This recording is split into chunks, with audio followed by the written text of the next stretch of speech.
Oke, baik. Kita mulai kuliah kita pagi hari ini. Assalamualaikum warahmatullahi wabarakatuh. Waalaikumsalam warahmatullahi wabarakatuh.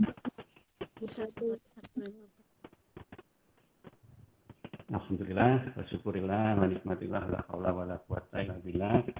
Pada pagi hari ini kita masih bisa bertemu kembali untuk meneruskan pembahasan kita di manajemen biaya. Yang insya Allah pada pertemuan kita hari ini adalah pertemuan ke-6 yang sekaligus menjadi materi penutup untuk setengah semester yang akan kita ujikan di UTS mulai minggu depan.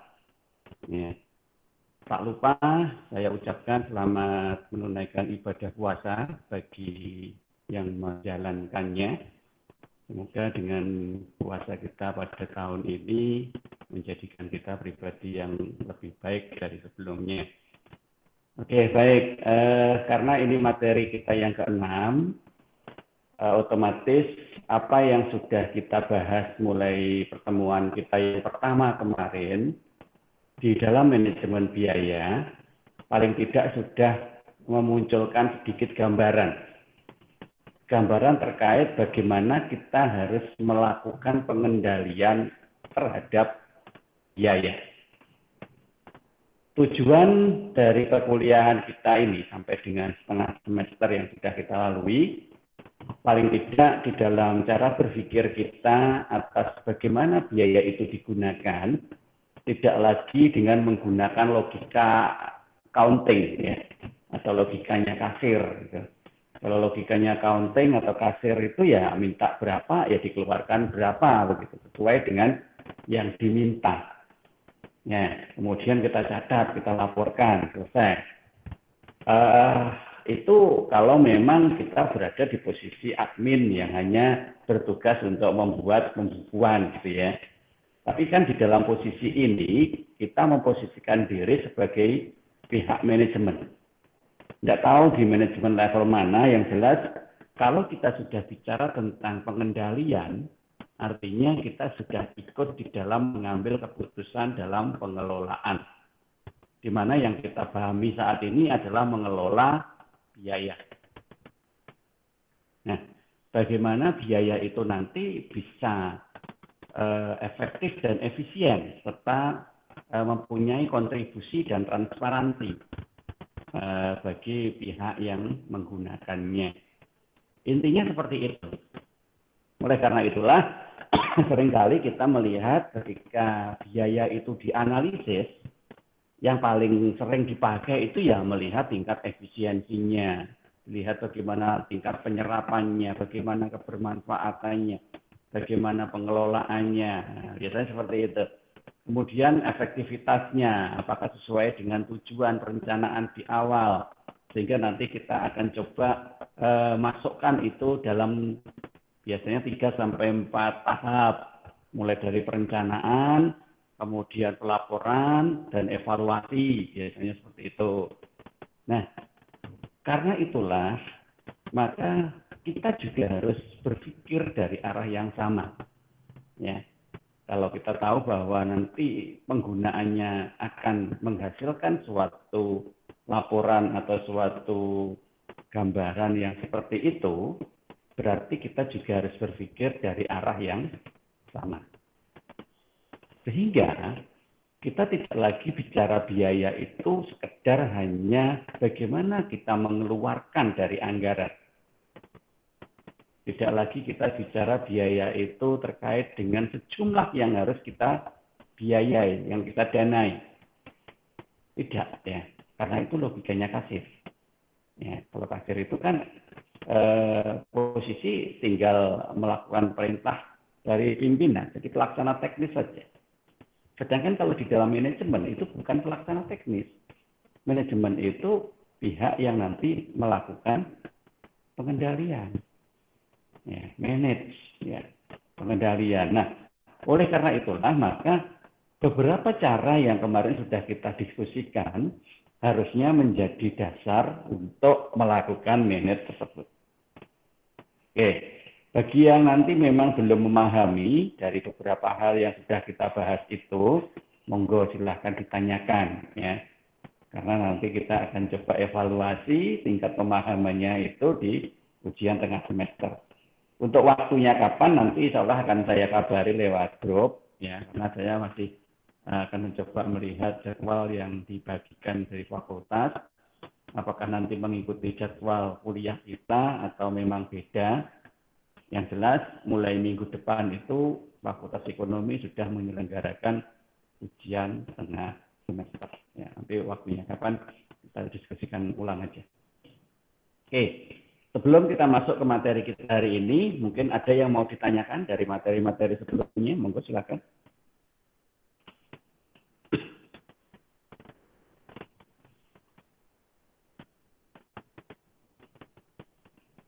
Oke, baik. Kalau memang ada yang ditanyakan, untuk menghemat semuanya, kita mulai masuk ke materi kita minggu ini terkait dengan perencanaan biaya dan penganggaran. Oke, beberapa materi yang kemarin kita bicara tentang biaya. Fokus kepada biaya, karakteristiknya, penyajiannya, dan pengakuannya. Ya. Dan beberapa contoh metode sederhana. Yang terakhir kemarin kita coba bahas bagaimana kita melakukan efisiensi biaya dengan berdasarkan pendekatan break even point. Ya, kemarin 2 minggu yang lalu ya. 2 minggu yang lalu kan awal Ramadan katanya dengan kita jeda dulu. Nah, oleh karena itu sekarang kita coba melihat dari sisi perencanaannya. Nah, kalau kita bicara perencanaan biaya, fokus utama yang sering kali dilakukan adalah dalam membuat rencana anggaran. Ya. Yang paling sering dilakukan itu. Jadi kita bicara sesuatu yang secara praktik itu sering dilakukan orang gitu ya. Yang paling sering dilakukan adalah tentang penganggaran. Nah, kalau kita bicara anggaran, ya paling tidak saya yakin di antara kalian kan sudah ngerti ya. Ya paling tidak iso bayangno lah kalau saya cerita anggaran itu yang seperti apa bentuknya, laporan anggaran itu. Anggaran itu kan cuma dibedakan menjadi 2 sisi aja. Yang pertama adalah anggaran pendapatannya, dan yang kedua adalah anggaran belanjanya. Hanya itu, ya, karena juga anggaran. Nah, di mana di dalam 2 sisi itu nanti ada masing-masing 2 sub lagi. Yang pertama di sisi anggaran pendapatan nanti biasanya kita susun rencana atau target anggarannya. Yang kedua adalah realisasinya. Ya. Jadi di dalam pendapatan itu nanti ada 2 lagi, yaitu rencana atau target anggarannya dan realisasinya. Belanja juga begitu. Nanti ada rencana anggarannya dan target anggarannya, target pengeluaran biayanya. Nah, kalau itu nanti sudah selesai dalam 1 periode, ya, tahunan misalkan ya, maka antara target dan realisasi itu digunakan sebagai bahan evaluasi. Ya, bahan evaluasi. Antara pendapatan dan belanja tidak sama evaluasinya. Kalau di sisi pendapatan, jika target itu lebih besar daripada realisasi, berarti anggaran pendapatan itu kurang bagus. Ya, karena apa? Karena target pendapatan tidak terpenuhi. Itu kalau di pendapatan. Tetapi kalau di belanja sebaliknya. Kalau targetnya itu lebih besar daripada realisasinya, ya ada 2 kemungkinan juga. Yang pertama memang bagus karena bisa melakukan efisiensi. Nah, yang kedua harus kita cek per masing-masing anggaran belanjanya. Kalau terserapnya itu tidak banyak atau cuma sedikit yang digunakan di pos mata anggaran tertentu misalkan, berarti itu bukan kok malah bagus, tetapi malah buruk. Ya, karena apa? Karena banyak anggaran yang tidak terserap. Artinya mungkin aktivitas kerjanya tidak bagus. Sehingga tidak banyak bisa menyerap anggaran. Ada juga yang terserap habis. Nah, sementara sebelum kita lihat bagaimana nanti penggunaan anggarannya, Ya kita katakan itu bagus. Karena apa? Ya banyak yang kepakai, artinya banyak aktivitas di dalam aktivitas anggaran tersebut. Nah, dari pendapatan dan belanja antara target dan realisasi tadi, kemudian kita gunakan untuk evaluasi. Ya, evaluasinya apa? Evaluasinya terkait dengan bagaimana aspek keterserapan dari anggaran itu bukan secara jumlah, tetapi secara hasil. Jadi kalau dia terserap banyak, kemudian dia menghasilkan apa? Karena selain kita nanti menentukan anggaran biaya itu, anggaran belanja itu dari si angka, itu nanti juga ada beberapa aspek yang akan menjadi capaian. Outcome istilahnya ya, outcome. Jadi capaian. Jadi misalkan begini, katakanlah satu organisasi gitu ya, ada anggaran belanja untuk pelatihan, misalkan begitu. Selama 1 tahun, anggaran belanja untuk pelatihan itu katakanlah sebesar 100 juta. Terserap, oke. Terserap sampai 98 juta. Bagus ya, 98%. Oke. Kalau secara angka, itu bagus, karena terserap. Berarti aktivitas pelatihan itu berjalan. Nah sekarang, untuk pengendaliannya, kita coba lihat outcome-nya. Setiap pelatihan itu kan pasti akan menghasilkan sebuah nilai tambah. Ya, yang mana nilai tambah itu biasanya diukur berdasarkan kinerja pihak yang dilatih tadi. Kalau kemarin kinerjanya level 1, misalkan bisa naik sampai level 2 atau level 3, misalkan begitu. Nah, dengan adanya pelatihan. Nah, ada ukurannya, sehingga ketika nanti kinerjanya itu diukur ternyata ada kenaikan, dengan menggunakan dana yang bersumber dari pelatihan itu, maka ada evaluasi bahwa di dalam anggaran pelatihan terserap habis dengan hasil yang bisa memberikan nilai tambah. Nah, jadi seperti itu, sederhananya seperti itu. Ya. Nah, untuk yang lainnya sih, ya terserah nanti apa tujuan dari informasi perencanaan dan penganggarannya itu. Nanti diarahkan sesuai dengan kebutuhan pihak yang membutuhkan informasi tersebut. Nah, dari hal-hal itulah maka penting sekali di awal membuat anggaran itu ada yang namanya perencanaan biaya. Ya, mayoritas secara umum perencanaan biaya itu berdasarkan hasil evaluasi dari penggunaan anggaran sebelumnya, kayak yang saya ceritakan tadi. Nah, kemudian setelah perencanaan biaya itu bisa kita selesaikan, maka barulah kita bisa menyusun dalam sebuah rencana anggaran. Jadi urutannya seperti itu ya. Nah, sekarang kita coba lihat berdasarkan teoritisnya. Tadi kan kebiasaan ya, yang biasanya dilakukan oleh beberapa organisasi yang saya ceritakan tadi. Nah, sekarang kita coba lihat master budgetnya atau dasar dari perencanaan anggaran secara teoritis dan hubungannya dengan beberapa pihak yang lain. Apapun itu aktivitasnya, kalau kita bicara manajemen, tidak akan meninggalkan POAK, ya, POAK, planning, organizing, actuating, dan controlling. Tidak akan meninggalkan itu, karena prinsip manajemennya itu. Oleh karena itulah maka diawali dengan sebuah planning. Nggak mungkin suatu organisasi itu tidak punya planning atau paling tidak rencana lah ya, rencana strategik yang akan dilakukan. Nah, rencana strategik itu nanti disusun berdasarkan dari periodisasi waktunya, biasanya 1 tahun, dan beberapa pihak yang ada di dalam organisasi itu. Di masing-masing itu berfungsi sebagai apa.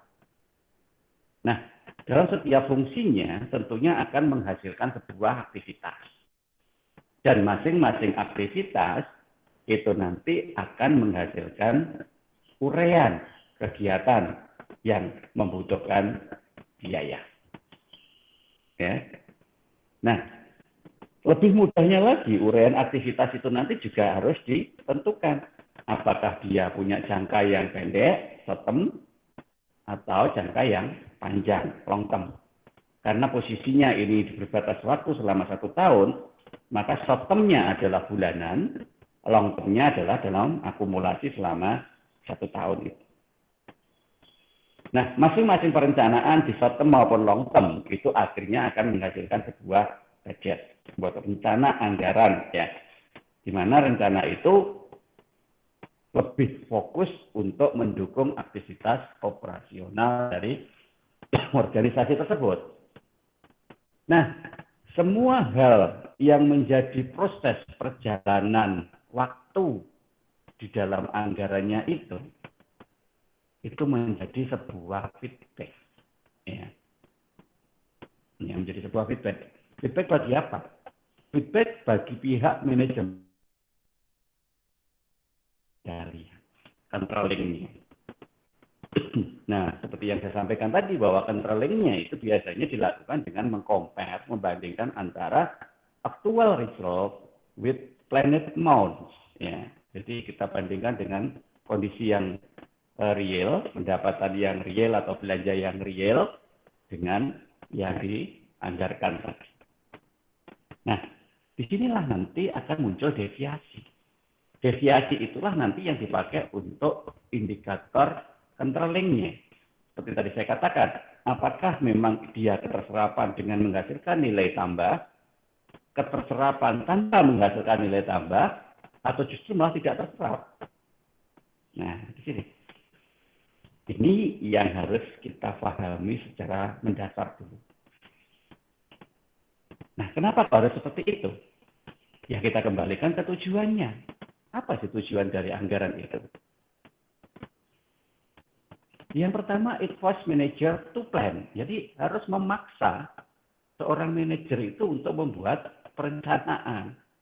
Ya, sajane nggak hanya manajer saja. Manajer itu kan pengelolanya ya. Manajer itu kan pihak penanggung jawabnya, ya manajer harus melibatkan semua yang ada di bawahnya, ya kan? Karena nanti kan ketika melakukan aktivitas kan tidak dilakukan sendiri, dilakukan bareng. Maka semua pihak yang tadi terkait di dalam pelaksanaan aktivitas itu harus terlibat di dalam penyusunan anggaran. Jadi lek eneng kurangi yo ora iso nyalahne sapa-sapa. Wong biyen pas wayahe merencanakan yo melu terlibat, gitu. Lah kenapa kok kemarin itu enggak dimasukkan? Oh, belum terpikirkan, Mbak. Lah kalau belum terpikirkan ya bukan salah siapa-siapa. Berarti nanti kita harus menyediakan satu anggaran untuk cadangan yang dipakai untuk membackup segala sesuatu yang mungkin belum direncanakan di awal tetapi ternyata harus dilakukan dalam perjalanannya. Nah, itu bagian dari planning. Yang kedua, it's profit resource information that can be used to improve decision making. Jadi membuat sebuah sumber informasi yang dapat digunakan untuk melakukan pengambilan keputusan. Coba bayangkan, kalian ketika mau melakukan aktivitas nggak ngerti anggaran yang disediakan untuk aktivitas itu berapa. Apa berani menjalankannya? Terus dasarnya untuk mengeluarkan biayanya apa? Nah, sehingga kalian tidak bisa ngambil keputusan apa-apa. Bahkan tidak tahu berapa jumlah anggaran yang harus digunakan. Makanya dengan adanya anggaran, syukur kalau anggaran itu nanti di breakdown lagi menjadi lebih rigid ke masing-masing kegiatan. Ya. Anggaran yang besar, misalkan mata anggaran satu, misalkan untuk belanja pegawai, misalkan gitu. Nah, belanja pegawai itu apa isinya? Misalkan belanja gaji, belanja ATK, belanja yang main-main, macam-macam yang lain. Nah, kalau sudah dipecah seperti itu kan nanti mudah ketika kita mengendalikan. Nah, itu yang disebut dengan nama improve decision making. Kemudian yang ketiga adalah provide standard for performance evaluation. Ya. Memberikan sebuah standar untuk melakukan evaluasi yang lebih baik. Evaluasi yang lebih baik. Jadi memang dari waktu ke waktu yang namanya proses penganggaran itu juga harus dievaluasi. Jadi tidak hanya sekedar kita melihat antara realisasi dan target yang berjalan pada tahun ini saja. Tidak. Tetapi kita juga harus melihat tahun sebelumnya, 1 tahun, 2 tahun, 3 tahun. Supaya apa? Kita tahu pergerakannya. Maka kita bisa menyimpulkan apakah aktivitas kita itu berjalan di tempat atau ada perkembangan. Nah, di situ. Kan sia-sia nanti kita mendanai dalam jumlah yang besar, tetapi aktivitasnya itu berjalan di tempat.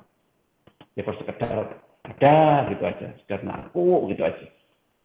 Ya kalau itu adalah aktivitas rutin, is oke, nggak masalah. Semakin dia itu berkurang, semakin bagus. Karena bisa melakukan efisiensi. Tetapi kalau aktivitas by program, ya yang memang direncanakan untuk membuat sebuah kegiatan, maka kegiatan itu kan harus berkembang outcome-nya, hasilnya. Nah, oleh karena itulah, maka nanti dengan adanya anggaran itu, dia bisa membangun sebuah standar untuk meningkatkan kualitas. Nah, seperti itu, purpose of budgeting.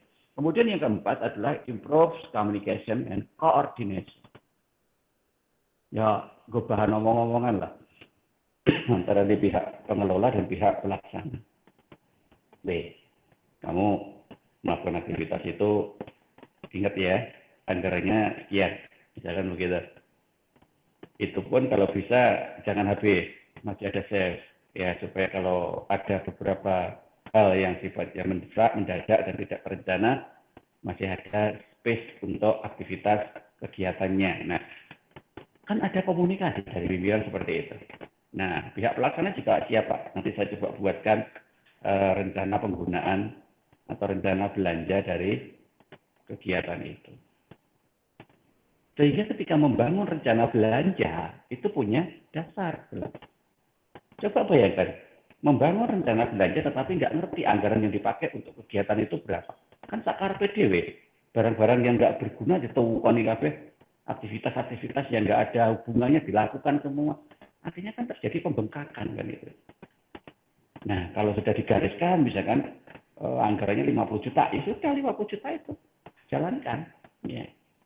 Untuk apa, ya harus sesuai dengan realitas dan kesesuaian dengan tujuan kegiatan tersebut. Nah, maka di situ membutuhkan communication and coordination. Ya cuma nengai kan gitu kan. Ya harus disampaikan. Supaya apa? Supaya tidak salah.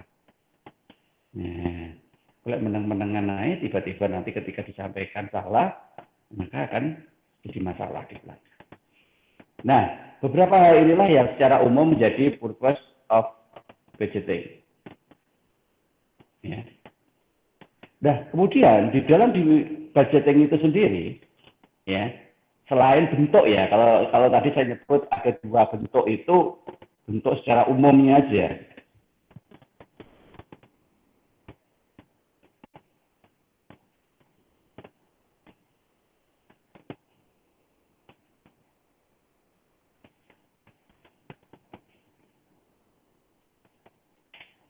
Oke, kita lanjut ya. Bentuk secara umum memang ada anggaran pendapatan dan anggaran belanja. Nah, sekarang bentuk dari sisi pelaksanaan ya. Dimension of budgeting dalam sisi rule of the activity-nya. Ada 2 dimensi. Yang pertama, how the budget prepare. Jadi bagaimana caranya merencanakan persiapan dari penyusunan anggaran itu. Sopo sigari. Suatu organisasi yang sehat, itu jika semua bagian yang ada di dalam organisasi itu terlibat semua. Jadi bisa jadi bersifat bottom up, ya, dari bawah ke atas. Jadi artinya pihak paling bawah yang nanti menjadi pelaksana teknis itu merencanakan beberapa kegiatan yang akan dilakukan selama 1 tahun ke depan, ya. Ada di bulan apa masing-masing itu, dan masing-masing kegiatan itu butuh biaya berapa. Sehingga totalnya nanti di organisasi itu mengusulkan ke pimpinan berapa jumlahnya. Itu namanya bottom up, dari bawah ke atas. Ada juga yang top down. Top down itu artinya dari pimpinan membuat batasan. Ya, sudah diberikan batasan dari pimpinan berapa anggaran yang akan dilakukan. Masing-masing katakanlah diberi kewenangan untuk menggunakan sampai sebesar sekian, kan gitu. Kegiatan A itu nanti 10 juta, kegiatan B 5 juta, kegiatan C 6 juta, kegiatan D 50 juta. Nah, itu sudah ada backup dari pimpinan di level atas. Nah, bagian bawah tinggal membreakdown masing-masing anggaran itu tadi, nilai nominalnya menjadi activity-nya. Nah, itu namanya top down ya. Jadi baik bottom up maupun top down itu sama-sama bisa dilakukan. Tergantung dari kondisi organisasinya, lebih support yang mana untuk bisa menyusun anggaran. Itu yang pertama. Dimensi yang kedua adalah how the budget used to implementation the organization's plan. Bagaimana sebuah anggaran itu bisa melakukan kegiatan dari sebuah rencana organisasinya. Dukung nggak? Jangan-jangan tadi, ketika anggaran itu disusun dengan cara yang tidak benar, akhirnya ketika dilaksanakan jadi tidak sesuai.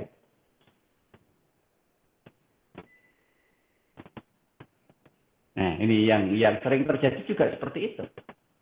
Nah, kenapa? Karena mungkin nyusunnya tidak melibatkan pihak yang akan melaksanakan.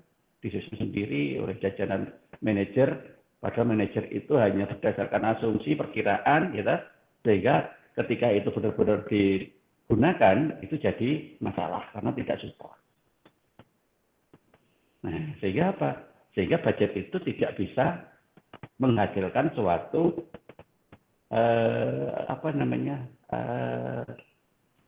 suatu hasil yang sudah direncanakan sebelumnya. Merencanakan melakukan ini tidak jadi karena anggarannya kurang.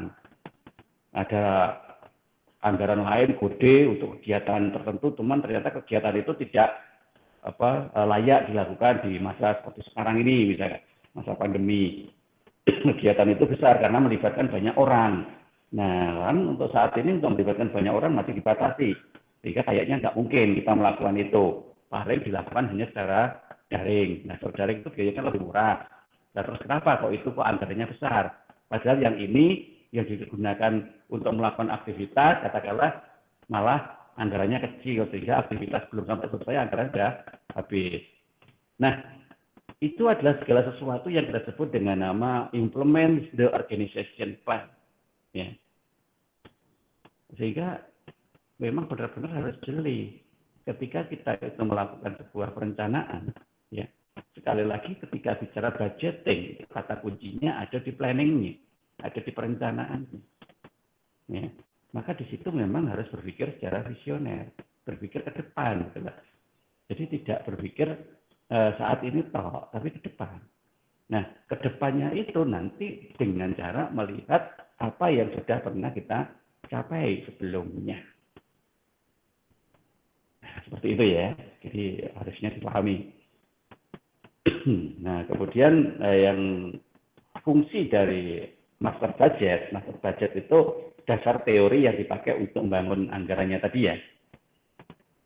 Divide into operating and financial budget. Jadi menghasilkan suatu bentuk informasi yang nanti bisa dipakai untuk menentukan bagaimana operasional yang disupport dengan finansialnya.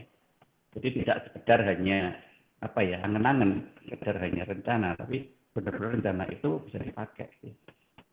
Nah, operating budget describe the income generating activity of a firm. Ya, jadi rencana operasional, ya, budget yang dipakai untuk operasional itu harusnya bisa mendescribe, bisa menjelaskan tentang pendapatan yang berasal dari activity of a firm. Jadi aktivitas suatu organisasi ketika menghasilkan pendapatannya. Nah, sebelum kita menentukan belanjanya, ya paling tidak memang harus kita ketahui potensi untuk pendapatan kita berapa. Bisa dari sisi sales-nya, production-nya, finished goods, inventories-nya, atau apapun lah, tergantung organisasi itu bergerak di bidang apa. Jadi contohnya adalah manufaktur ya. Kalau jasa ya beda lagi nanti. Yang jelas, describe the income. Ya harus bisa menjelaskan dulu berapa penerimaan atau pendapatannya. Nah, barulah nanti di dalam operating budget-nya kita bisa menyusun belanja.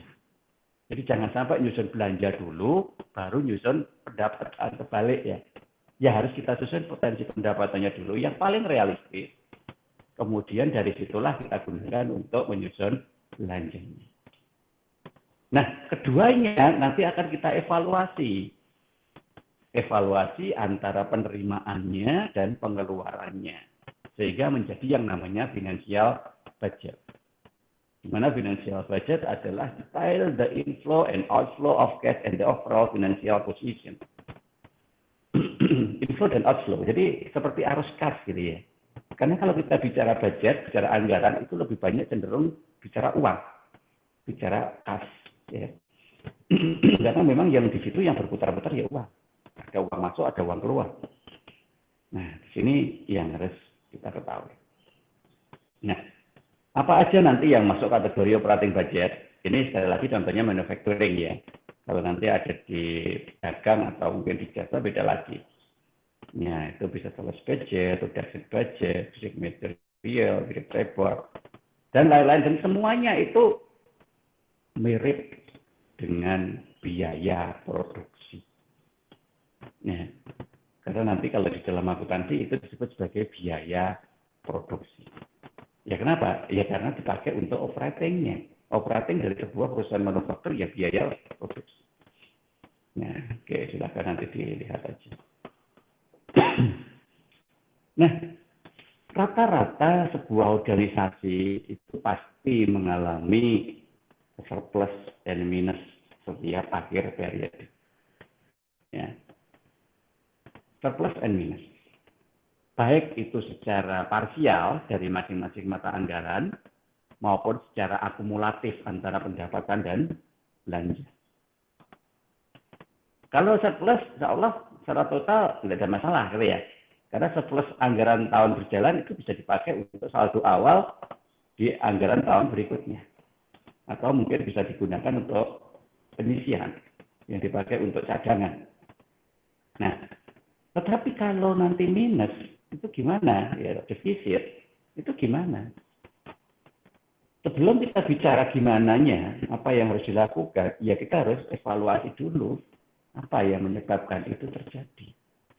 Karena untuk memperbaiki sesuatu itu kita harus mengetahui dan menyadari dulu apa permasalahan yang menyebabkan dia salah. Ya, harus diketahui dulu. Ada beberapa contoh gitu ya, contoh secara realitas yang menyebabkan adanya pembengkakan biaya itu. Yang pertama adalah informasi yang kurang akurat dan tidak pas. Apa nih itu? Ya saat menyusun anggaran. Biasanya dimulai pada saat penyusun anggaran. Makanya sekali lagi dalam menyusun anggaran itu benar-benar harus melihat situasi yang update. Nah, katakanlah tadi contohnya, misalkan kita mau membuat biaya pelatihan. Mau pelatihan di mana? Oke, maka kita harus pastikan dulu mau pelatihan itu secara daring, pakai via Meet seperti ini, atau harus ketemu langsung. Nah, biayanya nanti beda. Kalau secara daring paling cuma tinggal nyewa aja platformnya pakai apa, Zoom Meeting atau Google Meet seperti ini, atau pakai Webex. Nah, kita tinggal beli aja. Kita mau berapa lama? Nah, katakanlah 1 bulan. Ya sudah 1 bulan kita beli aja yang paket 1 bulan. Berapa biayanya? Sudah. Banyak itu yang paling jelas kelihatan. Ya. Yang lain kan hanya biaya-biaya yang tidak terlalu signifikan yang nanti bisa kita anggarkan secara akumulatif. Nah, kalau misalkan informasinya itu salah, misalkan gini, kita dapat informasi bahwa nanti pelatihannya itu bisa bertatap muka langsung. Nanti ada beberapa modul, ini kita nyiapkan banyak hal terkait dengan itu, mulai dari ATK-nya, mulai konsumsinya, transportasinya, akomodasinya. Siapin semua dan itu tidak sedikit banyak itu. Berapa orang yang ikut. Nah, besar, katakanlah ketemu sampai 100 juta. Ya ternyata ketika waktu pelaksanaan dikonfirmasi, pihak mentoringnya itu tidak bersedia kalau harus mengajar atau memberikan pelatihan secara langsung. Maunya pakai via daring. Nah, akhirnya kan separuh aja nggak kepake. Ya kan? berarti kan terjadi surplus yang karena salah informasi. Dan di sisi yang lain ada yang minus gitu loh. Nah, ya tinggal dijual nih aja nggak bisa gitu ya. Karena anggaran itu memang sudah disusun berdasarkan mata anggarannya masing-masing. Ketika dia itu surplus satu mata anggaran, tidak kok serta-merta iki terus tak ambil, tak pindah, nggak bisa. Kecuali memang ada rapat peninjauan anggaran yang biasanya dilakukan setiap setengah tahun sekali. Nah, kalau waktu itu sudah bisa disepakati, baru bisa disesuaikan lagi anggarannya. Ya, kalau dilakukannya itu setengah tahun, kalau dilakukannya di akhir tahun, kan repot. Kemudian juga perubahan desain, faktor sosial ekonomi, jenis kontrak proyek. Nah, itu sebenarnya adalah sebuah informasi yang memang harus diketahui dari awal. Kalau itu berubah di tengah jalan, ya otomatis biaya akan bengkak. Ya. Sehingga dalam sebuah permasalahan anggaran, ya itu saling terkait. Kayak semacam itu roda gigi yang saling memutar. Ya. Karena dia saling berhubungan, maka setiap satu perputaran permasalahan nanti akan berimbas pada berputarnya masalah yang berikutnya. Nah, dimulai dari sini, estimasi biaya dan anggaran ini. Ketika ini bergerak, otomatis jadwal ini juga akan mengikuti, bergerak juga. Ya, oke, ini bergerak, ini juga bergerak. Nah, ketika jadwal itu bergerak, artinya aktivitas itu kan dimulai. Aktivitas itu terjadi. Nah, setiap terjadinya aktivitas itu pasti ada masalah. Ada masalah. Nah, setiap permasalahan nanti akan menggerakkan potensi satunya lagi, bahwa kinerjanya itu nanti akan terjadi. Ya nggak masalah. Kinerjanya pokoknya berjalan gitu loh ya. Kalau kemudian di situ itu ada masalah, ya kita selesaikan bersama. Nah, jadi seperti itu. Jadi budgeting itu tidak bisa secara parsial.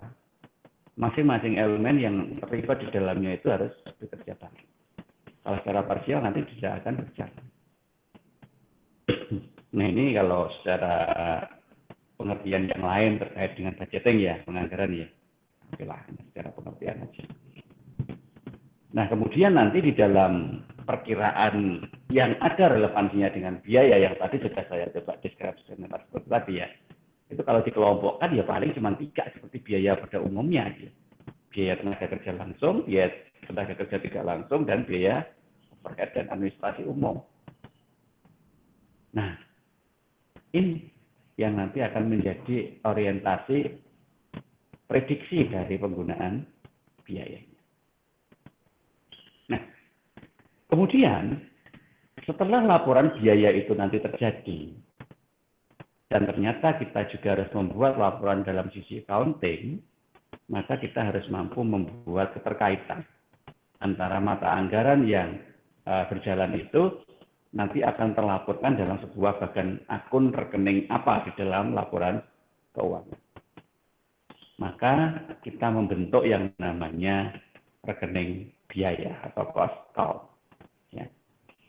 Pengertiannya seperti itu. Cost account adalah alat bantu dalam mengendalikan biaya proyek dengan menggunakan konsep rekening biaya, di mana setiap pos biaya diberikan penomoran rekening biaya. Ya, untuk membedakan aja itu ya dikasih nomor. Setiap rekening biaya dan paket kerja yang mengandung informasi tentang deskripsi pekerjaannya, jadwalnya kapan, penanggung jawabnya siapa, berapa jumlah anggarannya, di masing-masing tadi. Nah, itu sebenarnya sudah menjadi dasar untuk menentukan program kerja. Jadi enak, nanti program kerjanya itu tinggal meneruskan atau mengembangkan dari rencana anggarannya tadi. Nah, rencana anggarannya itu nanti secara otomatis akan masuk sebagai sumber dari rekening biaya. Ya, contohnya seperti ini, kalau masuk nomor ya. Sebenarnya tidak ada ketentuan harus seperti itu, nggak ada, monggo bebas. Ya, yang penting terkelompok, dan masing-masing kelompok itu bisa disubabkan atau mungkin bisa lagi dipecah lagi dan bisa dijelaskan. Tidak ada suatu nomor baku di dalam sebuah rekening biaya. nomor baku itu hanya ada di rekening akuntansi, ya. Mulai rekening nomor 1 sampai rekening nomor 5, ya, minimal itu. Ya, paham ya? Untuk mahasiswa kelas semester 6 seperti kalian, kalau saya bicara rekening akuntansi harus paham. Nah, ini kalau rekening biaya sih bebas ya.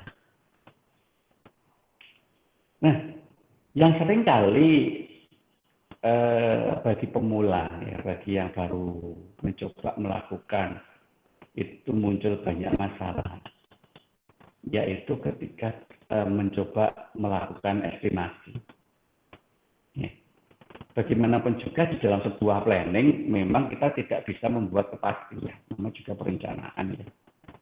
Maka di situ penuh dengan asumsi, penuh dengan estimasi. Tapi asumsi yang berdasar dan estimasi yang berdasar. Jadi tidak bisa semaunya. Nah, dasarnya apa? Pertama jelas periodisasi yang lalu. Karena setiap kali proses itu sebenarnya kan terulang-ulang aja setiap tahun itu. Terulang-ulang aja. Tujuannya kan tahun sekarang itu kalau bisa lebih baik dari tahun sebelumnya. Sehingga apa yang menjadi permasalahan di tahun sebelumnya kita gunakan untuk dasar melakukan perencanaan aktivitas di tahun saat ini. Nah, sehingga perlu adanya sebuah penjadwalan. Penjadwalan. Penjadwalan itu juga tidak kaku ya, dia fleksibel. Tapi fleksibelnya itu bukan semaunya sendiri juga. Artinya fleksibelnya itu mengikuti dari keadaan. Ya. Jadi untuk bisa melakukan fleksibilitas itu harus benar-benar ada reason yang jelas.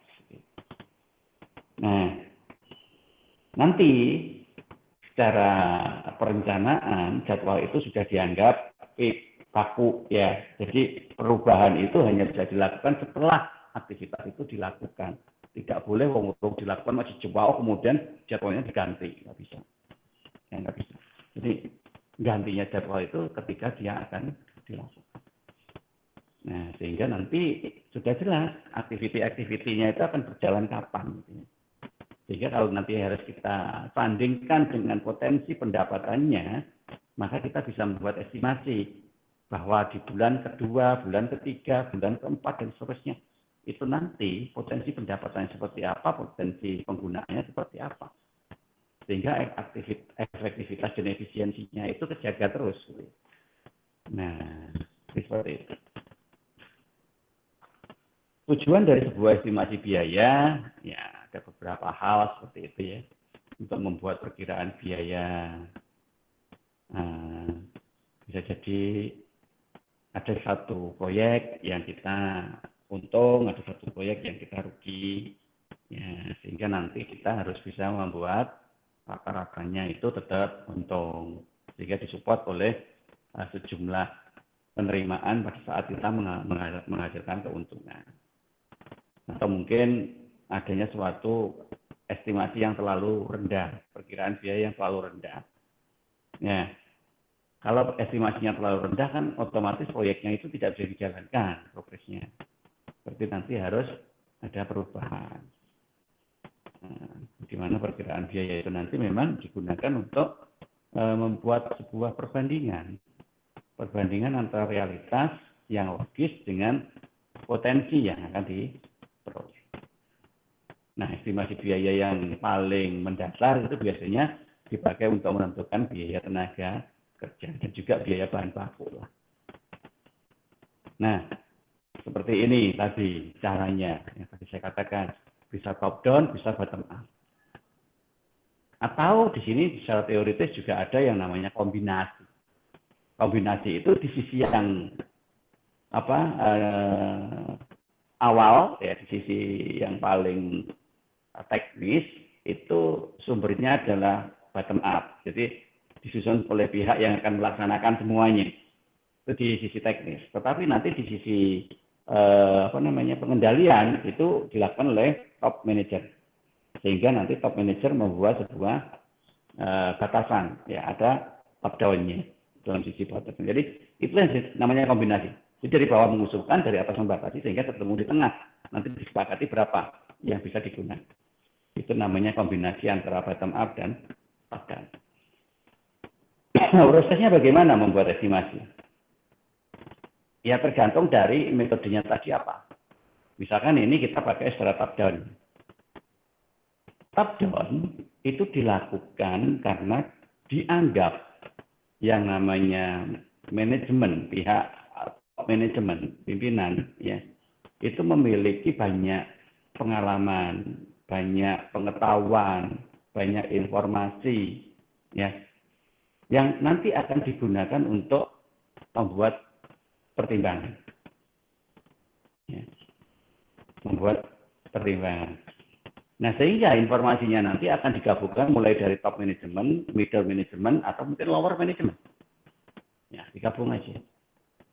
Sehingga akurat, ya, karena sudah menggabungkan dari 3 jenis jajaran. Nah, sehingga estimasi itu tidak boleh disepakati sendiri, dikira-kira, ya, tidak boleh. Ya. Harus benar-benar dinilai berdasarkan kenyataannya. Ya. Misalkan menentukan HR gitu aja misalkan ya. Oh, ini tadi mau pelatihan. Pimpinan level apa? Nah, oh level 1. Kalau level 1 berarti HR-nya berapa? Level 2 HR-nya berapa? Level 3 HR-nya berapa? Juga iso dipadak nih, gitu ya. Waduh dikai podo ya enggak bisa karena levelnya beda. Ya. Artinya kalau secara teknis tingkat kesulitan dari hal yang harus dihadapi dalam pelatihan itu kan beda. Nah, ini perkiraan ya dilakukan secara top down atau secara bottom up yang tadi, jadi dari bawah ke atas. Ya, tadi kita lihat bagaimana misalkan aktivitas yang biasa dilakukan oleh satu unit. Ya. Oh, berdasarkan jam Pak, ini pekerjaannya. Oke, berdasarkan jam. Biasanya berapa jam sehari? Oh, aktivitinya sehari itu 5 jam. Oke, 5 jam itu setiap jamnya menghasilkan apa? Itu berapa persen dari total progresnya? Nah, total progresnya itu nilai totalnya berapa? Nanti tinggal dibagi aja, misalkan kalau untuk gampangan nih. Oh, progresnya itu harusnya aktiviti itu selesai dalam waktu katakanlah 20 jam. Kalau sehari itu 5 jam, berarti itu selesai dalam waktu berapa itu? 4 hari, ya, misalkan begitu. 4 hari, jadi Senin dimulai, Kamis harusnya jadi, Jumat dilaporkan. Nah, berarti nanti per harinya itu kan 5 jam, berarti per jamnya berapa? Kalau nilai dari aktiviti itu tadi sebesar 10 juta, misalkan. Nah, jadi seperti itu. Jadi yang ngerti kan bagian pelaksana itu. Manajemen kan tidak akan nunggoni tiap hari mereka melakukannya gimana, ya kan? Maka yang ngerti adalah bagian pelaksananya. Nah, seperti itu. Itu kalau kita bicara secara berkenaan. Untuk kombinasi, ya kalau kombinasi seperti tadi ya, hubungan sama. Jadi nanti ketemunya ada di tengah. Gitu ya. Jadi middle management itu agak berat kalau bicara tentang kombinasi. Karena di middle management itu nanti yang biasanya akan menyimpulkan bagaimana yang diinginkan oleh top management dan bagaimana yang diinginkan oleh bagian pelaksana teknis. Ya, middle itu kan memang satu sisi di mana akan menjadi top, ya kan. Lompatannya itu kan setelah dari lower yang paling bawah naik ke middle. Nah, middle itu kan nanti juga akan disiapkan untuk menjadi top. Ya, makanya sebelum menjadi top, maka dia banyak aktiviti yang bisa membangun dirinya untuk layak atau tidak dijadikan top manajemen. Nah, seperti itu. Di sebuah organisasi apapun, saya rasa sama. Nah, ini tadi sudah ya pembukaan. Nah, sekarang kita bicara tentang penganggaran. Apa sih bedanya? Kalau kita bicara anggaran, ya budget dan budgeting itu beda memang. Kalau kita bicara budget, itu hanya sebatas pada perencanaan. Ya. Tapi perencanaan yang tidak ngawur, ya. Perencanaan yang memang didasari dari realitas. Nah, sedangkan kalau kita bicara penganggaran, itu berarti kita sudah sampai ke pengendalian. Jadi implementasi dan pengendalian. Udah jalan sampai di situ. Sehingga activity itu sudah jalan. Kalau budget itu baru di awal, di perencanaan tok tadi. Oh, seperti ini loh yang akan kita lakukan. Roadmap-nya seperti ini, biayanya sebesar ini. Nah, kemudian di penganggarannya, masing-masing itu berjalan sesuai dengan waktunya. Berjalanlah masing-masing. Nah, sehingga di situ mulai muncul masalah muncul gitu. Nah, oleh karena itu, masalah yang muncul itu akan kita gunakan untuk bahan evaluasi. Nah, sampai akhir jangka waktunya. Pada penganggaran pun, elemen-elemen yang dipakai untuk melakukan estimasi biaya sama, gitu ya. Karena penganggaran pada prinsipnya kan memang melanjutkan dari anggaran, melanjutkan dari budget tadi, rencana anggaran. Nah, itu kan dilanjutkan menjadi sebuah realisasi anggaran. Nah, sehingga ketika nanti kita menjalankan realisasinya, ya elemen-elemennya itu ya sama dengan yang direncanakan. Sehingga ketika nanti menentukan ke dalam estimasi biayanya ya sama. Tenaga kerja langsung, tenaga kerja tidak langsung, overhead, dan administrasi umum sama. Nah, cuman karena ini sifatnya sudah masuk ke realitas, maka ada beberapa hal yang perlu diperhatikan dalam memberikan instruksi pencairan anggaran ini. Terutama untuk penentuan biaya yang sifatnya tidak langsung. Bisa bayangkan ya, kalau saya bicara biaya langsung dan biaya tidak langsung itu. Gampangannya gini aja. Kalau biaya langsung itu adalah biaya yang teralokasikan langsung kepada objek yang dibiayai. Contohnya biaya listrik. Ya dipakai langsung untuk bayar listrik. Ya. Biaya tenaga kerja ya langsung dipakai untuk bayar gaji orang yang bekerja. Nah, seperti itu. Tetapi ketika kita bicara biaya tidak langsung, artinya sebenarnya biaya itu bukan merupakan sebuah biaya yang seharusnya langsung dipakai untuk mendanai aktivitas itu. Tidak. Misalkan ketika kita bicara biaya overhead pabrik, BOP. Tujuannya apa? Tujuannya adalah biaya yang digunakan untuk menghasilkan suatu produk. Ya kan? Misalkan kita mau membuat roti itu aja ya, roti. Per unit rotinya, kalau kita hitung BEP-nya, katakanlah harganya adalah 1.500. Nanti kita jual per unitnya 2.500. Misalkan begitu. Oke, 1.500. Nah, di dalam 1.500 BEP, artinya kan ada biaya-biaya yang keluar per unitnya itu sebesar 1.500. Mulai dari biaya bahan bakunya, biaya tenaga kerjanya, dan BOP-nya. Kalau biaya bahan baku itu masuk kategori langsung. Biaya tenaga kerja juga ada yang langsung, walaupun juga ada yang tidak langsung. Anggaplah yang tidak langsung gabung sama BOP. BOP-nya apa? Katakanlah juga muncul biaya listrik di situ. Nah, sekarang listrik itu kan tidak bisa toh langsung dihubungkan dengan roti. Bayar listrik untuk membuat roti kan tidak bisa. Nah, yang jelas kan bayar listrik karena listrik itu dipakai untuk macam-macam. Mulai dari operasional kantor sampai operasional mesin produksinya. Ya kan? Nah, oleh karena itu, sebenarnya biaya listrik tadi secara langsung dipakai untuk operasional, tetapi secara tidak langsung dipakai untuk menghasilkan produk yang namanya roti. Nah, seperti itu. Karena kita bayar listrik dipakai untuk memutar mesin produksi, memutar semua aktivitas kantor, di mana keduanya berkolaborasi, membuat sebuah produk yang namanya roti. Nah, itu kan berarti ada tahapan-tahapan. Nah, karena ada tahapan-tahapan yang dilalui, maka itu disebut dengan nama biaya tidak langsung. Nah, sehingga kita hanya bisa mengenalinya itu dengan cara membuat pengelompokan ke dalam kategori biaya. Sebab kalau di dalam penganggaran itu tidak bisa. Karena penganggaran itu hanya bisa melihat satu hal di depannya, yaitu untuk apa biaya itu dikeluarkan. Kalau untuk biaya listrik, biaya listrik tak. itu tidak bisa dipakai untuk biaya produksi roti, nggak bisa. Ya, sehingga nanti biaya produksi roti itu harus digabung antara biaya listrik, biaya tenaga kerjanya, kemudian biaya komponen-komponen produksi yang lain jadi satu yang kita sebut dengan nama overhead. Ya, digabung dengan tenaga kerja langsung dan bahan baku. Maka jadi BOP, biaya overhead pabrik, yang kemudian nanti akan dijumlah menjadi harga pokok, ya, HPP, harga pokok produksi. Tambah laba, maka jadi harga jual. Nah, ini beberapa hal penentuannya. Nah, kemudian yang terakhir adalah terkait dengan controllingnya, pengendaliannya. Pengendalian itu wajib.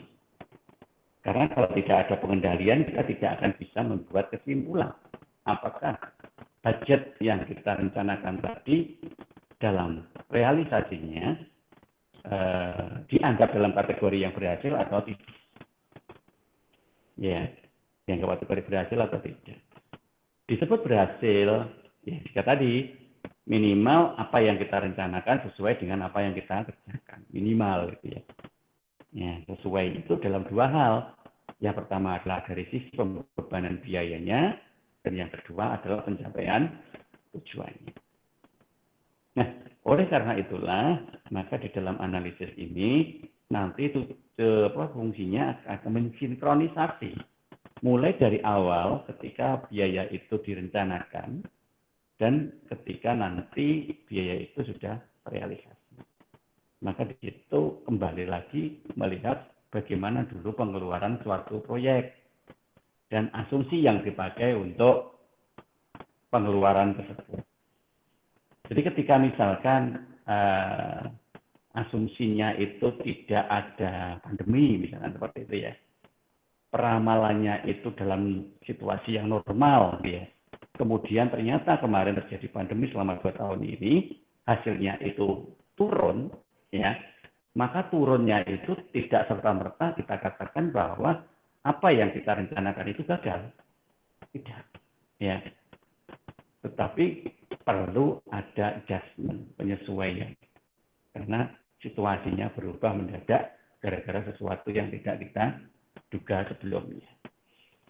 Nah, hal-hal inilah yang perlu kita pahami secara secara umum dulu aja. Secara umum ketika kita akan mencoba menggunakan sebuah anggaran dalam menentukan suatu estimasi biaya. Ya. Karena biaya itu hanya bisa dicatat dan dilaporkan dan diakui ketika sudah terjadi. Tetapi biaya harus terjadi dalam prinsip efisiensi dan efektivitas. Maka efisiensi dan efektivitas itu tidak kita lihat nunggu sampai biayanya itu realisasi. Tidak. Ya, tetapi direncanakan mulai dari awal. Maka proses perencanaannya itu kita sebut dengan nama penganggaran. Ya, penganggaran itu nanti didasari oleh sebuah anggaran budget. Ya. Nah, anggaran disusun berdasarkan dari kondisi organisasinya. Bisa top down, bottom up, atau kombinasi. Yang jelas harus sesuai dengan visi, misi, dan rencana strategis yang direncanakan dalam 1 tahun ke depan oleh organisasi. Oke, jadi penjelasan sekilas yang bisa kita simpulkan dari evaluasi anggaran seperti itu. Oke. Mungkin sampai di sini dulu apa yang saya sampaikan. Mohon kalau ada yang bertanya, monggo silahkan disampaikan. Monggo silahkan.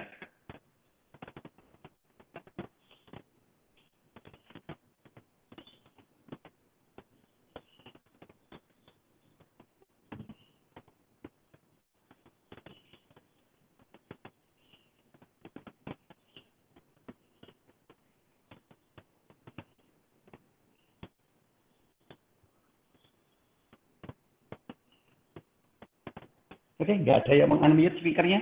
semoga masih di situ ya. Seperti ini saya nggak ngerti, ini kalian sambil masak, apa sambil cuci, apa sambil mandi, apa sambil tidur. Saya nggak ngerti loh ya ini ya. Saya berasumsi saya sudah memberikan informasi, ya kalian harusnya menangkap karena kita sudah jadwalkan belajar. Ya belajar itu artinya kan memahami apa yang dimaksud oleh yang memberikan informasi, dan kalau memang ada yang kurang paham ya dikonfirmasikan lagi. Maksud saya masih tetap ya, silent is understand. Oke, baik. Mungkin kalau memang tidak ada yang ditanyakan, nggak ada yang mau unmute speakernya. Ada berapa nih? 17 deh. 17 yang hadir.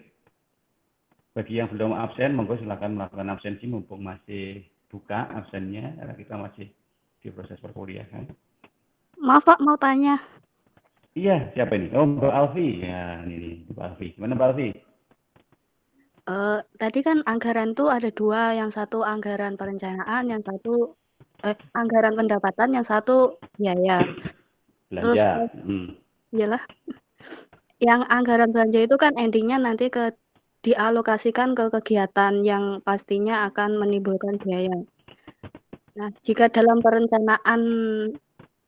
pelaksanaan kegiatan itu ada nih Pak aktivitas yang tidak bernilai tambah.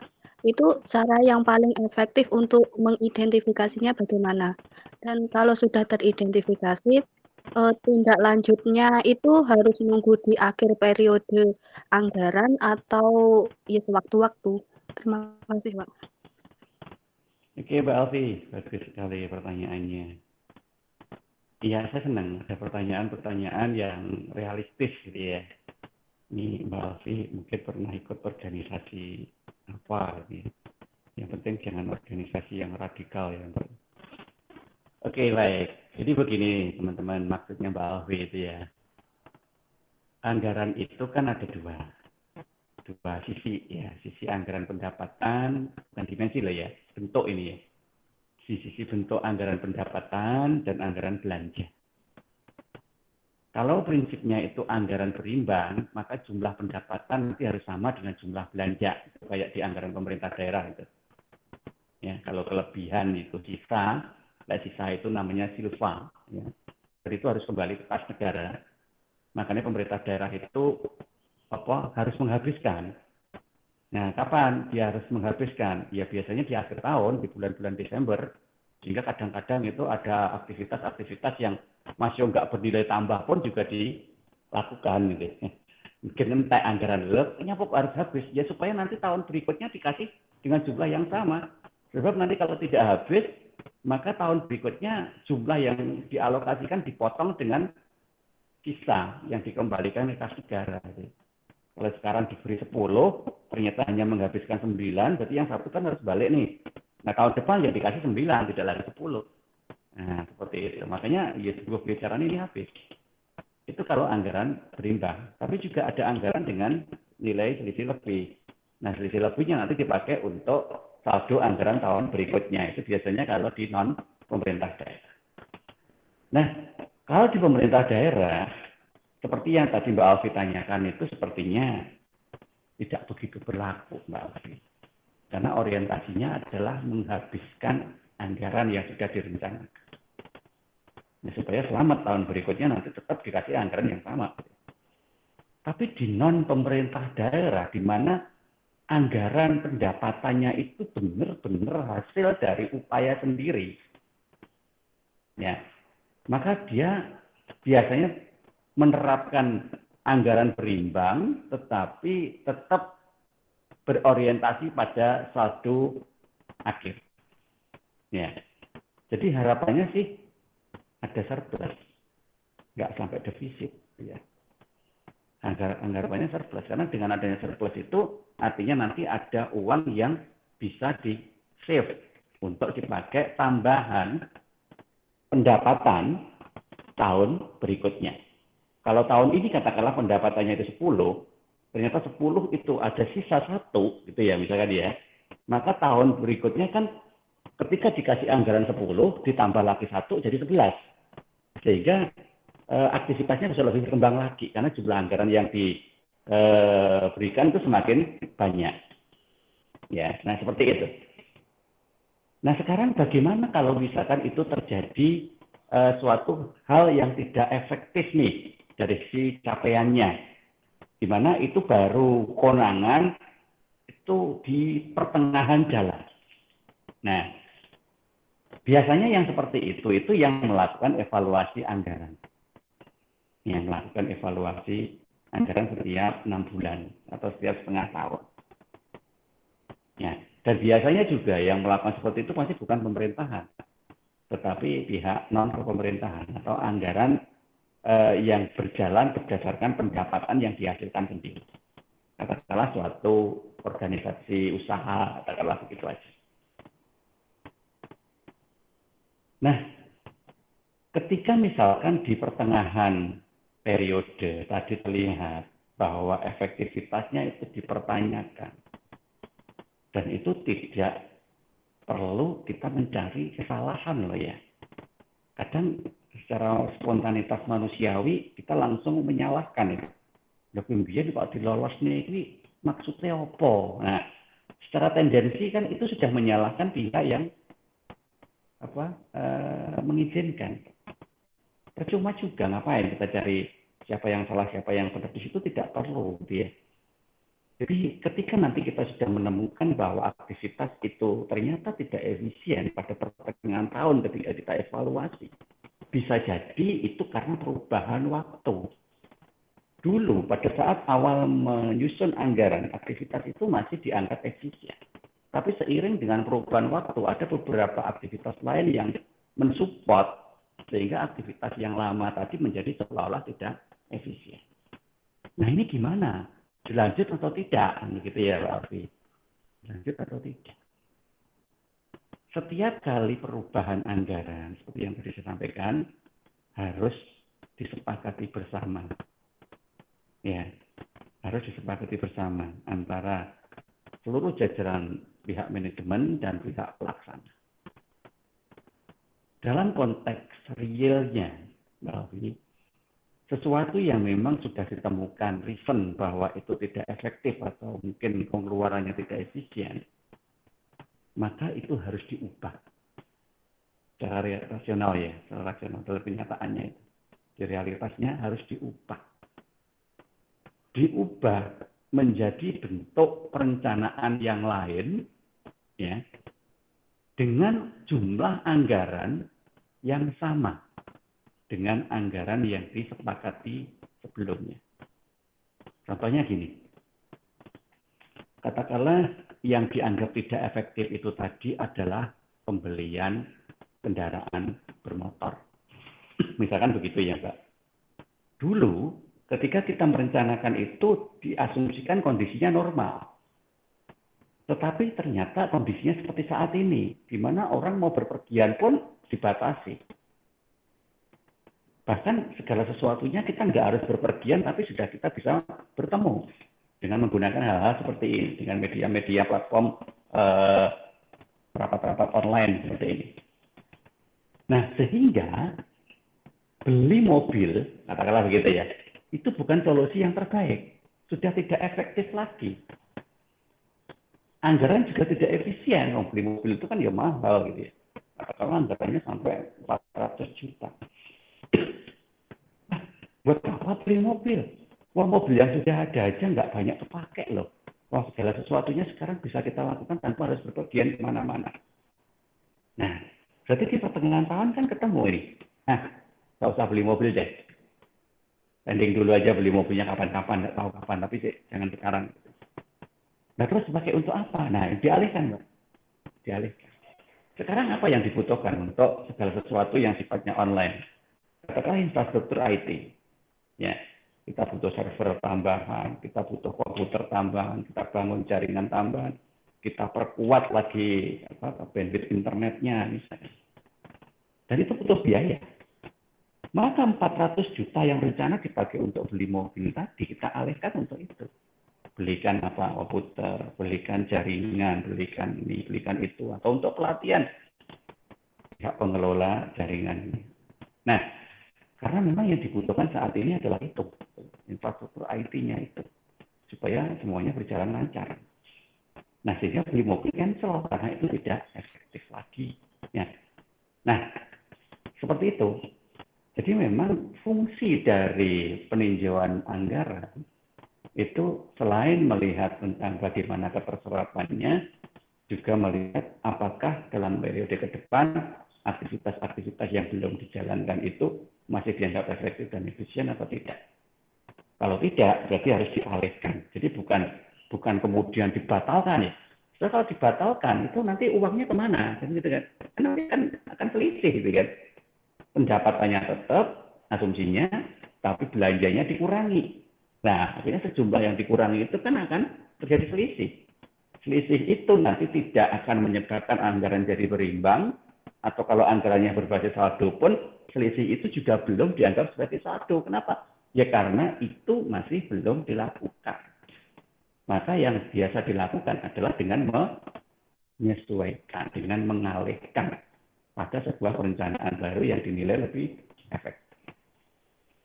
Nah, seperti itu Mbak Alvinur. Nah ini ya. Oke, ada pertanyaan lagi? Monggo silakan. Mbak Alvi, mungkin ada yang belum dipahami? Sudah Pak, cukup. Terima kasih. Oke. Ada lagi yang mau bertanya? Monggo silakan. Bertanya apapun boleh loh ya. Bertanya Pak, kapan buka puasanya? Tak jawab. Nanti kalau dengar adzan maghrib. Hati-hati loh ya. 5 kali adzan itu suaranya sama. Jangan sampai salah. Ya. Lagi juga adzan nanti adzan duhur. Macam-macam lali. Adzan duhur dikira adzan maghrib. Ya adzannya sama ya. Adzannya duhur, adzannya maghrib. Odo. Pak, mau tanya saya. Iya, Mbak Nur, ya, Mbak Nur Jana. Iya, Mbak, gimana? Saya mau tanya terkait UTS-nya nanti gimana ya? Sistemnya Mbak, dan gimana, Mbak? tanggalnya. Mungkin. Terima kasih, Pak. Oke. Baik. Mbak Nur Jana pernah ikut kuliah dengan saya sebelumnya? Sudah, Pak.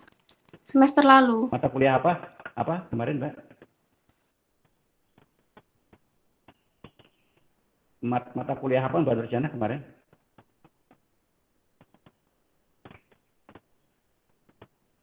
Hilang Mbak Nur Jana. Oke, jadi gini ya teman-teman semua. UTS kita nanti sama dengan mata kuliah yang pernah kita lakukan secara daring sebelumnya. Bagi yang memang sudah pernah ikut dengan saya ya. Kita nanti akan melakukannya dengan menggunakan media Classroom. Ya, nanti jadi saya kirimkan nanti link Classroom-nya, karena saya belum buat. Belum buat memang untuk semua mata kuliah ini saya belum buat link Classroom-nya. Semoga minggu ini nanti sudah saya buat, atau lali. Kalau lupa saya diingetin di grup. Nanti pakai Classroom, Mbak. Ya, jadi kalian nanti akan masuk di Classroom itu, sehingga nanti soal akan saya masukkan di Classroom juga. Makanya nanti akan ada pemberitahuan kapan waktunya, jam berapa pelaksanaannya, durasi waktu pengumpulannya sampai jam berapa. Ya. Jadi ya tetap kalian kerjakan dari rumah masing-masing sih, monggo. Cuma nanti soalnya saya upload di situ, kalian bisa download. Boleh dicetak, boleh dibaca langsung. Kalian kerjakannya dengan cara ditulis tangan. Saya masih senang melihat tulisan-tulisan kalian, ya. Karena itu mencerminkan karakteristik kalau menurut saya ya. Oke, nah tulisan kalian nanti tolong dibuat dalam kertas folio bergaris ya, supaya nanti lurus. Pakai kertas folio bergaris, folio apapun, monggo. Terus dikasih nama, NIM, kelas ya, itu aja udah cukup lah, nama, NIM, kelas. Nah kemudian seperti biasa folio itu nanti tolong di scan ya, pakai aplikasi scan apapun, yang penting jadi PDF dan ketok ya, jangan sampai di scan burak ya, dan jangan difoto. Kalau foto nanti jadi JPEG ya, JPEG biasanya nggak terlalu jelas. Saya maunya scan dengan file PDF. Ya, syukur kalau mau, ini optional ya. Syukur kalau mau memperkecil ukuran dari filenya. Jadi kalian kompres. Ya. Kenapa? Karena kalau dikompres masuk ke Google Classroom, nanti saya loadingnya cepat ketika harus ngeklik kiriman kalian itu. Kalau tidak dikompres, apalagi yang HP-nya bagus-bagus itu, ya resolusinya tinggi. Jadi ketika buka itu loadingnya agak lama. Pak, Nah, ya, gimana Mbak? kalau seandainya nggak sempat mengkompres nggak apa-apa kan, tapi? Nggak apa-apa. Iya, nggak apa-apa. Kalau bisa itu tadi ya. Kalau bisa dikompres, kalau nggak bisa juga nggak apa-apa. Yang penting PDF. Jangan sampai JPEG ya. Yang penting PDF. Oke, jadi begitu. Nah, nanti biasanya saya kasih nilai. Ya. Cuman mohon maaf kalau untuk UTS itu saya tidak langsung mengoreksi ya. Biasanya saya koreksi itu agak telat itu biasanya ya.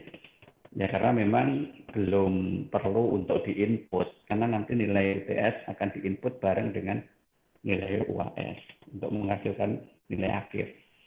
Tapi nanti nilainya berapa insya Allah tetap akan saya tulis di Classroom. Jadi kalian bisa melihat sendiri nanti. Gitu. Oke, seperti itu nanti teknis ujian UTS kita. Yang pernah ikut dengan saya prinsipnya sama dengan mata kuliah yang kemarin. Ya, ada lagi yang mau bertanya?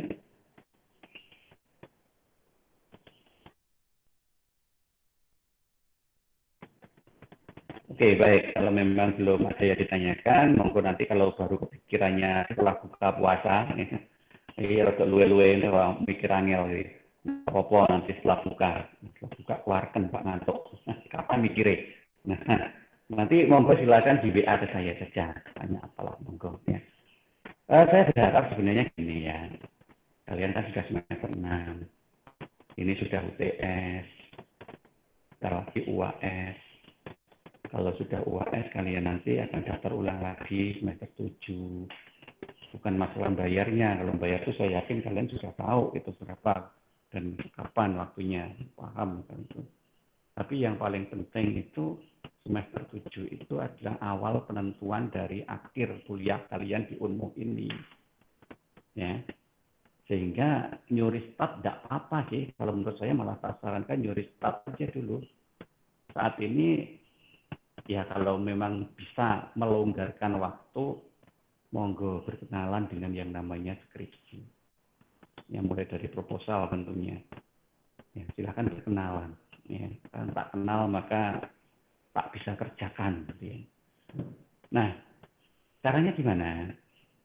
Pertama, ya sering-seringlah download. Ya, download aja, udah apa-apa.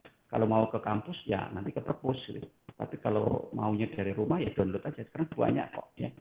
Banyak. Atau main-main ke perpus terus kemudian minta izin untuk masuk ke beberapa jurnal dan beberapa akun untuk membaca skripsi miliknya Unmu Ponorogo. Karena kalau defaultnya itu hanya kebaca sampai bab 3, abstrak sampai bab 3 aja. Nah, supaya lengkap ya harus izin dulu ke perpustakaan. Nanti kalau diberi hak akses, kalian dari manapun bisa akses itu. Ya. Nah, yang pertama harus kalian pahami adalah tema. Tema dulu, kalian mau apa? Pastikan kalian punya angen-angen. Saya kok pengen ini. Oke. Dan pengen di sini itu nggak sama dengan pengen ketika kita mau beli barang ya. Tidak loh. Pengen di sini itu harus ada kriterianya. Kriteria pengennya untuk tema A, tema B, tema C itu. Tema A, tema B, tema C, kriteria pertama untuk bisa pengen adalah kalian paham maksud dari tema itu. Misalkan, saya mau mau ke manajemen biaya deh. Nggak apa-apa, selama kalian ngerti manajemen biaya itu nanti akan bahas apa. Boleh. Saya mau ke perpajakan deh. Oke. saya mau ke akuntansi syariah. Oke. Yang penting ngerti mau bahas apa di situ. Nah, ngertinya gimana? Ya baca dari beberapa skripsi terdahulu. Nah, di situ makanya saya minta kenalan supaya kalian tuh bangun chemistry gitu ya. Terus kenalan kan kok terbangun chemistry, maka rasa sayang nanti akan muncul. Oh, saya sayang pada manajemen biaya. Nah, akhirnya masuklah pakai tema itu. Kalau temanya itu sudah kita tentukan, baru ke tahap kedua, yaitu memahami pola. Lek nulis piye, apa ae sing perlu ditulis. Yang pertama pola proposal dulu. Nah, pahami itu, ya, pahami itu. Nah, kemudian kalau polanya sudah, oh, ngerti aku ini. Insya Allah itu sudah membawa kalian untuk berani mengajukan judul nanti di awal semester 7. Karena waktu skripsi itu sekali bayar biaya bimbingan berlaku untuk 2 semester, 7 dan 8. 2 semester. Ya. Nah, makanya waktu itu berjalan terus. Kalau kalian nyuri startnya itu sekarang, nanti pada gilirannya kalian habis pemrograman skripsi, beberapa minggu kemudian kalian sudah berani ngajukan judul. Begitu Prodi Akuntansi membuka waktu pendaftaran judul. Sudah, karena pola juga sudah diketahui, tema sudah dipahami, sudah dibuatlah proposal. Artinya bimbingan sudah mulai berjalan. Lamanya suatu proses skripsi atau proposal itu bukan di prosesnya sebenarnya, tetapi cara kita noto hati untuk membuat dan mengerjakan atau nanti memperbaiki hasil revisi. Yang lama itu noto hati nih. Tak jadi kalau sudah dikirim, enggak waktu lama pasti sudah dikoreksi lagi. Kalau ada revisi perbaiki lagi terus begitu. Ya, kalau kalian itu noto hatinya itu bisa cepat, saya rasa 1 tahun itu waktu yang sangat cukup untuk selesai. Sangat cukup untuk selesai. Ya. Tapi kalau noto hati ini kesuwen, ya berdikirimi, berdirevisi suwi, ora direvisi, kalau wis mood pakai direvisi, suwi meneh, artinya ada banyak waktu terbuang. Jadi itu yang bikin lama. Nah, oleh karena itulah, semoga apa yang saya sampaikan ini menginspirasi dan mencoba. Mulai mencoba. Memang saat terberat dalam sebuah proses itu ketika memulai. Saat terberat. Saya tidak menyalahkan kalian. Saya sangat maklum itu. Tetapi karena itu adalah satu-satunya pintu yang harus kalian lalui kalau mau keluar. Mau kau lakukan kapanpun, pasti tetap akan lewat pintu itu. Sekarang ketika situasi sudah bisa kita lakukan, kondisinya terbuka untuk kita lakukan, mengapa harus kita tunda? Hanya itu saja. Buatlah sebuah motivasi dirinya sendiri. Kalau perlu ditulis yang tembok kamar lek pasar bubuk ngono ketok ya, pasti kayak turu betul. Tulis yang besar. Target penyelesaian kuliah. Tulis. Yakin deh, tidurnya susah. Ya apa, susah tidur. Ya, yang penting susahnya itu jelas karena apa. Ya. Tapi kalau nggak begitu ya monggo, silakan apapun yang bisa kalian gunakan untuk memotivasi diri yang jelas dan pasti waktu itu berjalan. Argo terus berputar, ya. Jangan sampai menyesal, waktunya kehabisan, ya. Tapi hasilnya belum maksimal. Kalau dipaksakan, maka berimbas pada sesuatu yang tidak diinginkan. Tapi kalau kita mau tunda, berimbas pada molornya waktu lulus nanti. Maka kalau memungkinkan kita bisa curi start, lakukan itu. Dengan cara gimana noto ati sing topik dan bismillah kita mulai. Oke, begitu ya teman-teman semua. Semoga apa yang kita bahas pada kesempatan pagi hari ini bermanfaat. Terima kasih untuk semuanya. Selama setengah semester sudah meluangkan waktu melakukan perkuliahan di sini, dan kita akan coba evaluasi mulai dari minggu depan. Kita akhiri dulu, kita jumpa lagi nanti di ujian, ya. Dan perkuliahan akan kita lanjutkan lagi nanti setelah ujian tengah semester, mungkin setelah Lebaran ya, mungkin atau beberapa kesepakatan aja lah, gampang nanti, yang penting jalani aja dulu yang saat ini jalan. Mungkin begitu bisa kita akhiri. Assalamualaikum warahmatullahi wabarakatuh. Waalaikumsalam warahmatullahi wabarakatuh. Terima kasih.